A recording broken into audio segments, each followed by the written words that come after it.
Bismillahir Rahmanir Rahim. Kulanti wacan oo wanaagsan daawadahena qaaliga ah. Halkan waa channelkan Hoggaan Media oo alabaad kala socotaan barnaamijka falanqaynta caalamka. Qaybtan waxaan ku soo qaadan doonaa haddii Rabbi uu ogolaado maxay ahaayeen rasaasta ay fureen ciidamada Israa'iil ee ay dishay dad ku sugnaa koonfurta Lubnaan. Tani ma waxay noqon doontaa muddadii ugu dheereed ee xasilooni laga dareemo dagaalka ku fiday Lubnaan kaas oo salka ku haya colaadda u dhaxaysa Mareykanka iyo Iiraan. Maxayse ka yiraahdeen militariga Israa'iil in uu baarayo warbixinta ku saabsan dhacdadaasi. Intaan ku guda jirno barnaamijka falanqaynta caalamka ayaa qodobkaas si faahfaahsan ugu hadli doona. Sidoo kale intaan ku guda jirno barnaamijkeena waxaan ku soo qaadan doonaa Kuuriyada Koonfureed waxay sheegtay inay qaabili doonto dhammaan maxaabiista dagaalka ee Kuuriyada Waqooyi haddii ay doortaan in ay u guuraan Seoul. Haddaba maxay tahay soo dhaweynta dowladda Kuuriyada Koonfureed ee ay talaadadii sheegtay in ay u soo dhaweyn doonto dhammaan askarta Kuuriyada Waqooyi ee ka barbar dagaalamay ciidamada Ruushka balse lagu qabtay dagaalka Ukraine, ama haddii ay iyagu si iskood ah u doortaan in ay tagaan Kuuriyada Koonfureed. Haddaba maxay ka tiri wasaaradda umuuraha dibadda ee Kuuriyada Koonfureed? Maxayse tahay ujeedada ka dambeysa in Seoul ay diyaar u tahay inay qaabisho maxaabiista dagaalka haddii ay muujiyaan rabitaanka ah in ay degaan Kuuriyada Koonfureed? Dhanka kale waxaan ku eegi doonaa Mareykanka oo si ku meel gaar ah ugu qaaday Iiraan cunaqabateeno iyo Trump oo uga digay in Tehran ay u hoggaansato heshiiska. Maxayse labada dhinac u doonayaan in ay sii xoojiyaan heshiiska ku meel gaarka ah ee toddobaadkii hore ay saxiixdeen kadib dagaal socday in ka badan 3 bilood. Umuur arrintaas ku saabsan intaan ku guda jirno barnaamijkeena falanqaynta caalamka ayaan ku eegi doonaa. Sidoo kale waxaan ku soo qaadan doonaa barnaamijkeena muxuu madaxweynaha Iiraan Mas'uud Pezeshkian ugu sii jeedaa Pakistan kadib wadahadaladii Mareykanka. Muxuuse xambaarsan yahay safarka madaxweynaha iyo fariimaha siyaasadeed iyo ujeedooyinka istiraatiijiga oo cad, iyo Iiraan oo sheegtay inaanu jirin qorshe cad oo hay'adda kormeerka goobaha nukliyeerka ay ku kormeerayso Iiraan iyo waxyeelada ay gaartay. Guud ahaan qodobadaas ayaan mid u lafguri doonaa intaan ku guda jirno barnaamijka falanqaynta caalamka. Balse daawade intaan u gudagalin dhammaan umuurahaas oo idil, marka hore waxaan ka codsanayaa muuqaalka haddii uu ku soo gaaro fadlan like noo saar, la wadaag asxaabtaada. Haddii aadan ka mid ahayn bahdeena fadlan nagu soo biir oo rukumo channelkan Hoggaan Media, subscribe noo dheh, gambalaalkana furo si ay ku soo gaaraan macluumaadka iyo muuqaalada xiga. Taariikhdu waa 23 Juun sanadda 2026. Magacaygu waa Hashim Aadam. Ku soo dhawow mar kale iyo barnaamijka falanqaynta caalamka. Waayahay, waxaan ku bilaabaynaa qodobka ugu horeeya. Rasaas ay fureen ciidamada Israa'iil ayaa dishay 2 qof oo ku sugnaa koonfurta Lubnaan sida ay sheegeen hay'adda difaaca madaniga ah ee Lubnaan iyo warbaahinta dowladda. Haddaba tani ma markii ugu horeysay baa in 3 maalmood ee la soo dhaafay la soo sheego dhimasho ka dhalatay rasaas ay ciidamada Israa'iil ay ku fureen gudaha Lubnaan. Haddaba marka xabad joojinta u dhaxaysa ururka Xisbullah ee ay Iiraan taageerto iyo ciidamada Israa'iil ee ku sugan koonfurta Lubnaan ayaa inta badan si shaqeynaysay tan iyo maalintii Axadda. Tani marka waxay noqotay baa la leeyahay muddadii ugu dheereed ee xasilooni laga dareemo dagaalka ku fiday Lubnaan kaas oo salka ku haya colaadda u dhaxaysa Mareykanka iyo Iiraan. Haddaba marka sida ay baahisay wakaaladda wararka qaranka ee Lubnaan markan magaceeda la soo gaabiyo loo yaqaano NNA, ciidamada Israa'iil waxa ay rasaas ku furtay baa la leeyahay koox dad badan oo ku sugnaa meel u dhow cagaf waddo nadiifinaysa oo ku taala xaafadda Aldeer ee degmada Nabatiya Al-Fawq ee koonfurta Lubnaan. Haddaba militariga Israa'iil wuxuu sheegay in uu baarayo warbixin ku saabsan dhacdadaasi. Iiraan marka waxay ku adkaysatay baa la leeyahay in Israa'iil ay joojiso weerarada ay ka wado Lubnaan, taas oo qayb ka ahayd heshiis ku meel gaar ah oo ay toddobaadkii hore ay la saxiixatay Mareykanka. Haddaba marka bayaan wadajir ah oo la soo saaray Isniintii kadib wadahadallo dhexmaray Mareykanka iyo Iiraan kuwaas oo uu dhexdhexaadinay Pakistan iyo Qatar kana dhacay dalka Switzerland ayaa lagu sheegay in labada dhinacba ay ka heshiiyeen in la sameeyo xarun isku dawid iyo ka hortag isku dhac labada dhinac, ama afka qalaad loogu yaqaano deconfliction cell, si loo hubiyo in si buuxda loo ilaaliyo joojinta colaadaha ka socda Lubnaan.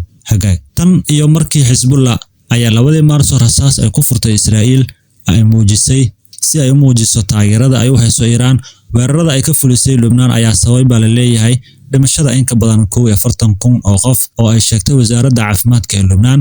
Dadka dhintayna waxa ay ku jiraan baa la leeyahay 773 haween, caruur iyo shaqaale caafimaad. Haddaba marka tiradaas ma kala cadaynayso in inta ka mid ah dadka dhintay ay ahaayeen dagaalyahanno. Haddaba sidoo kale weerarada Israa'iil ayaa ku qasbay qiyaastii 1.2 milyan oo qof in ay ka barakaceen guryahoodii sida ay sheegeen mas'uuliyiinta Lubnaan. Haddaba marka dhanka kale khasaaraha dhimashada ee Israa'iil ee ka soo gaaray wajigan dagaalka ay la leedahay Xisbullah waxaa ku jiray baa la yiri ugu yaraan 32 askari iyo 4 qof oo rayid ah oo Israa'iiliyiin ah. waa hagaag haddii aan halkaas ku dhaafno qodobkaas aan u imaano Kuuriyada Koonfureed waxay sheegtay inay qaabili doonto dhammaan maxaabiista dagaalka ee Kuuriyada Waqooyi haddii ay doortaan inay u guuraan Seoul. Haddaba dowladda Kuuriyada Koonfureed ayaa sheegtay inay soo dhaweyn doonto dhammaan askarta Kuuriyada Waqooyi ee ka barbar dagaalamay ciidamada Ruushka balse lagu qabtay dagaalka Ukraine haddii iyagu si iskooda u doortaan in ay tagaan Kuuriyada Koonfureed. Haddaba marka wasaaradda umuuraha dibadda ee Kuuriyada Koonfureed waxay cadaysay in Seoul ay diyaar u tahay inay qaabisho maxaabiista dagaalka haddii ay muujiyaan rabitaanka ah in ay degaan Kuuriyada Koonfureed. Waayahay marka wasaaraddu waxay sidoo kale sheegtay in ay si adag ugu soo horjeedo in maxaabiista dagaalka ee Kuuriyada Waqooyi lagu celiyo Ruushka ama Kuuriyada Waqooyi iyagoo aan raalli ka ahayn ama lagu khasbayo inay ku noqdaan dalkaasi. Kuuriyada Koonfureed marka waxay ku adkaysatay in go'aankan mustaqbalka iyo meesha ay tagayaan maxaabiistaasi uu yahay xuquuq gaar u ah iyaga isla markaana aan lagu khasbi karin dib u celin ka dhan ah rabitaankooda. Dhanka kale Mareykanka wuxuu si ku meel gaar ah ugu qaaday Iiraan cunaqabateyno, Trumpna wuxuu uga digay Tehran inay u hoggaansato heshiiska. Haddaba Mareykanka ayaa Isniintii si ku meel gaar ah uga qaaday Iiraan cunaqabateyno muddo 6 maalmood ah kadib wareegii ugu horeeyay ee wadahadallada lagu hirgelinayo heshiiska nabadeed ee cusub ee labada dal ay gaareen. Madaxweynaha Mareykanka Donald Trump wuxuu sheegay inuu qaadi doono tallaabo kasta oo laga maarmaan ah haddii Iiraan ay ka baxdo ama ay jibiso qodobada heshiiska. Madaxweyne ku-xigeenka Mareykanka JD Vance wuxuu sheegay in wadahadallada ay saraakiisha Mareykanka iyo Iiraan ay ku yeesheen dalka Switzerland ay dhidibada u taageen heshiis nabadeed oo rasmi ah oo mustaqbalka la gaari karo. Hase yeeshee marka Iiraan waxay beenisay wararka sheegaya in ay bilowday wadahadallo ku saabsan barnaamijkeeda nuclear-ka ama in ay ogolaatay in kormeerayaashii wakaaladda caalamiga ee tamarta nuclear-ka marka magaceedana la soo gaabiyo loo yaqaano IAEA ee dib loogu soo celiyo dalka. Haddaba afhayeenka wasaaradda umuuraha dibadda Iiraan Ismaaciil Baaqiya wuxuu Talaadadii sheegay in mas'uuliyiinta Iiraan aysan Switzerland kula kulmin agaasimaha guud ee hay'adda IAEA Rafael Grossi isla markaana aysan jirin qorshe wakaaladdu ku kormeerayso buu yiri xarumaha nuclear-ka ee Iiraan iyo waxyeeladu ay gaadhay. Haddaba marka labada dhinac oo doonaya in ay sii xoojiyaan heshiiska ku meel gaarka ah ee toddobaadkii hore ay saxiixdeen kadib dagaal socday in ka badan 3 bilood ayaa kulankoodii ka dhacay degmada buuraha ku taala ee Bergenstock ee dalka Switzerland ku gaaray qorshe howleed lagu doonayo in 6 maalmood gudahooda lagu gaaro heshiis joogto ah. Arrinkan marka waxaa xaqiijiyay dalalkii dhexdhexaadinta waday sida Pakistan iyo Qatar. Waxaa kale oo lagu heshiiyey hanaan lagu soo afjarayo dagaalka u dhexeeya Israa'iil iyo ururka Xisbullah ee Iiraan ay taageerto ee ka socda Lubnaan.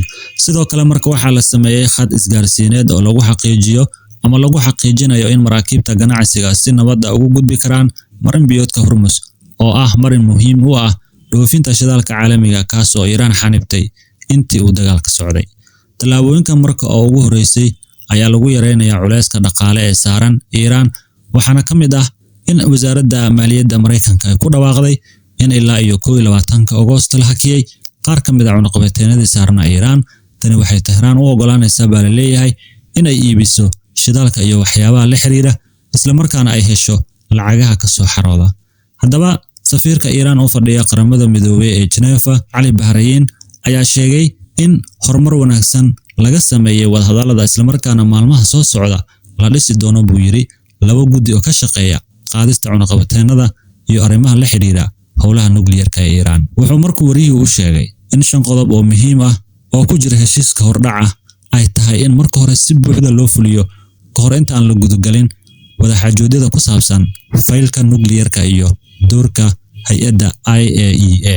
haddaba marka safiirku wuxuu sidoo kale sheegay in Lubnaan ay tahay qayb aan laga doodi karin oo heshiiska ku-meelgaarka ah u dhexeeya Mareykanka iyo Iiraan, isla markaana heshiisku uu xambaarsan yahay buu yiri in ciidamada Israa'iil ay ka baxaan Lubnaan. Mas'uuliyiintu marka waxay sheegeen in dagaalada Lubnaan ay si weyn hoos uga dhaceen tan iyo markii heshiiskan la dhaqangeliyay. Si kastaba ha ahaatee, Israa'iil waxa ay sheegtay inay sii wadi doonto ilaalinta aag amni ah oo ku yaala koonfurta Lubnaan, isla markaana ay tallaabo ka qaadi doonto wax kasta oo ay u aragto khatar ku wajahan askarteeda iyo muwaadiniinteeda. Israa'iil iyo Lubnaan waxaa la filayaa in Talaadada magaalada Washington ay ka bilaabaan wareeg cusub oo wadahadalo ah. dhanka kale, maraakiibta shidaalka qaada maranbiyoodka Hormuz ayaa dib u bilaabay dhaqdhaqaaqoodii Isniintii. Wasiirka Umuuraha Dibadda ee Cumaan ayaa xaqiijiyay in dalkiisu ay ka go'an tahay ilaalinta sharciga caalamiga ah iyo xaqiijinta marin xor ah oo ammaan ah inta ay socdaan wadahadallada la xiriira maamulka maranbiyoodka. Weerarada ay Mareykanka iyo Israa'iil ay ku qaadeen Iiraan iyo duqeymihii Israa'iil ay ka fulisay Lubnaan waxay sababeen dhimashada kumanaan qof iyo barakac malaayiin kale. Haddaba marka dagaalka Iiraan ayaa sidoo kale gilgilay suuqyada maaliyadeed ee dunida, wuxuuna sare u qaaday qiimaha shidaalka. Ha yeeshee, qiimaha shidaalka ayaa hoos u dhacay kadib heshiis ku-meelgaar ah, iyada oo Talaadadiina uu sii socday kadib markii uu Isniintii 3% hoos u dhacay. Waa hagaag, haddii aan halkaas ku dhaafno qodobkaas, waxaan eegaynaa muxuu madaxweynaha Iiraan Mas'uud Pezeshkian ugu sii jeedaa Pakistan kadib wadahadaladii Mareykanka. Haddaba madaxweynaha Iiraan Mas'uud Pezeshkian ayaa lagu wadaa inuu gaaro magaalada Islamabad si uu u bilaabo booqasho rasmi ah oo dowladeed. Safarkan ma ahan oo kaliya mid muujinaya mahadnaq iyo qadarin, balse sidoo kale wuxuu xambaarsan yahay baa la leeyahay fariin siyaasadeed iyo ujeedooyin istiraatiiji oo cad. Haddaba marka booqashadan uu Talaadadan ku tagayo Pakistan, taas oo ah safarkiisii ugu horeeyay ee dibadda tan iyo markii Mareykanka iyo Israa'iil weeraro ay ku qaadeen Iiraan 28 Febraayo, waxayna imaanaysaa baa la leeyahay hal maalin kadib markii Pakistan iyo Qatar ay ku dhawaaqeen in wareeggii ugu horeeyay ee wadahadallada heerka sare ee u dhexeeya Mareykanka iyo Iiraan, kuwaas oo ka dhacay deegaanka Basingstoke ee dalka Switzerland, laguna gaaray qorshe howleed 60 maalmood ah oo lagu doonayo in lagu gaadho heshiiska madambeysa. Haddaba marka waqtiga la doortay ee safarkan ayaa ah mid si weyn loo qorsheeyay, mana ahan arrin iska timid. Madaxweyne Pezeshkian wuxuu Islamabad imaanayaa isaga oo dhawaan saxiixay heshiiskii diblomaasiyadeed ee ugu weynaa tan iyo markii uu xilka qabtay. Si kastaba ahaatee, marka heshiiskan cusub wuxuu wajahayaa caqabado siyaasadeed oo gudaha Iiraan ka jira, kuwaas oo la mid ah khilaafaadkii iyo kala aragti duwanaanshihii hareeyay wadahadaladii heshiiska ee nukliyeerka sanadii 2015. Heshiiskaas oo loo yaqaanay Joint Comprehensive Plan for Action wuxuuna ahaa heshiis taariikhi ah oo ku saabsanaa barnaamijka nukliyeerka Iiraan, waxaana wada galay Iiraan iyo 6 quwadood oo waaweyn oo caalamka ah: Mareykanka, Boqortooyada Ingiriiska, Faransiiska, Jarmalka, Ruushka iyo Shiinaha. Sida uu heshiiska dhigayay, Tehran waxay ogolaatay inay xadido barnaamijkeeda nukliyeerka iyadoo beddelkeedana laga qaaday cunaqabateeno caalami ah oo saarna. Ha yeeshee, marka Mareykanka ayaa heshiiskaasi ka baxay sanadii 2018, xilligii ugu horeeyay ee xilka uu hayay madaxweyne Donald Trump. Reza Khanzadeh oo ah falanqeeya arrimaha bariga dhexe kana tirsan jaamacadda George Mason University ayuu wareysi Al Jazeera ku sheegay xaqiiqda in Pezeshkian uu si degdeg ah ugu sii jeedo Islamabad isla markiiba kadib saxiixa heshiiska hordhaca waxay muujinaysaa inuu doonayo in heshiiska jilcsan uu u bedelo guul siyaasadeed oo muuqata oo gudaha dalka iyo gudaha hay'adaha dowladda, heer gobol iyo heer caalamiba, ayuu yiri. Wuxuuna intaa ku daray, marka runta la eego, Pezeshkian ayaa safarkan ugu baahan Pakistan si ka badan inta Pakistan ay ugu baahan tahay isaga, ayuu hadalkiisa ku soo gabagabeeyay. Sidaa darteed, safarka madaxweynaha Iiraan iyo Pakistan waxaa loo arkaa mid lagu xoojinayo taageerada gobolka, laguna muujinayo guusha diblomaasiyadeed ee uu dhawaan gaaray, isla markaana lagu kasbanayo taageerada siyaasadeed ee gudaha iyo dibadda ah, xilli heshiiska cusub ee Iiraan iyo Mareykankana uu weli marayo marxalad xasaasi ah. Aan u imaano Iiraan oo sheegtay inuusan jirin qorshe cad oo hay'adda kormeerka nukliyeerka IAEA ay ku kormeerayso goobaha nukliyeerka ee Iiraan iyo waxyeelada ay gaadhay. Afhayeenka wasaaradda umuuraha dibadda Iiraan ayaa si cad u beeniyay wararka sheegaya in la qorsheynayo in wakaaladda caalamiga ee tamarta nukliyeerka ay ku kormeerayso xarumaha nukliyeerka ee Iran iyo waxyeeladu ka soo gaadhay weeraradii dhawaan dhacay. Wuxuuna carabka ku adkeeyay inaanu jirin wax heshiis ama qorshe noocaas ah oo hadda jira.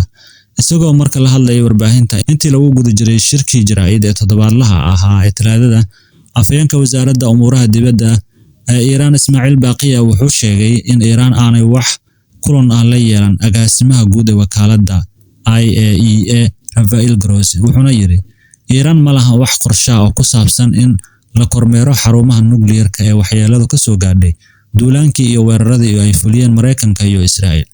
Marka Baaqiya wuxuu intaa ku daray in xilligan aanu jirin wax xanaan heshiis ama habraac sharciyeed oo suuragelinaya kormeer noocan ahi. Wuxuuna sheegay in Iran ay sii wadi doonto nidaamyadeeda hadda jira iyada oo ay ku dhaqmayso qodobada heshiiska ka hortagga faafitaanka hubka nukliyeerka ah. Markii wax laga weydiiyay marka hadallada Mareykanka ee ku saabsan in wadahadallo la xiriira umuuraha ama arrimaha nukliyeerka ay bilowdeen iyo suurtagalnimada in kormeerayaal loo diro Tehran, Baaqiya wuxuu si adag u diiday arrinkaasi, isagoona marka ku tilmaamay sheegashooyinkan kuwa aan sal iyo raad lahayn. Afhayeenka marka wuxuu sidoo kale ka hadlay qaraarkii ugu dambeeyay ee soo saartay golaha gudoomiyaasha ee IAEA, wuxuuna ugu mahadceliyay dalalka oo uu sheegay inay muujiyeen mas'uuliyadda isla markaana aan la safan Mareykanka iyo qaar ka mid ah dalalka Yurub. Wuxuuna si gaar ah u amaanay Ruushka, Shiinaha, Niger oo codeeyay diidmada qaraarkaasi, isagoo mowqifkooda ku tilmaamay mid mas'uuliyad leh oo dheelitiran. Dhanka kale marka wuxuu dhaliilay dalalkii taageeray qaraarka, isagoo sheegay in habdhaqanka noocaas ahi uu ka turjumayo laba wajiileynimo iyo laba halbeeg oo aan la aqbali karin. Baaqiya marka wuxuu ku adkaystay in Iran ay sii wadi doonto difaaca danaha qarankeeda iyo xuquuqda sharciyeed ee la xiriira barnaamijkeeda nukliyeerka, isla markaasna aysan aqbali doonin cadaadis siyaasadeed ama go'aano ay u aragto kuwo aan cadaalad ku dhisnayn. Guud ahaan barnaamijkii falanqaynta caalamka oo aad kala socoteen channelkeena Hoggaan Media, halkaas ayaan ku soo afmeeraynaa. Fadlan ha naga hilmaamin muuqaalkeena like noo saarto, la wadaag asxaabtaada aragtidaada qaybta hoose ee faallooyinka noogu reeb. Tan iyo intaan barnaamijkan xiga ku kulmi doono, waxaan idinkaga tagayaa sidaas iyo amaan Allah.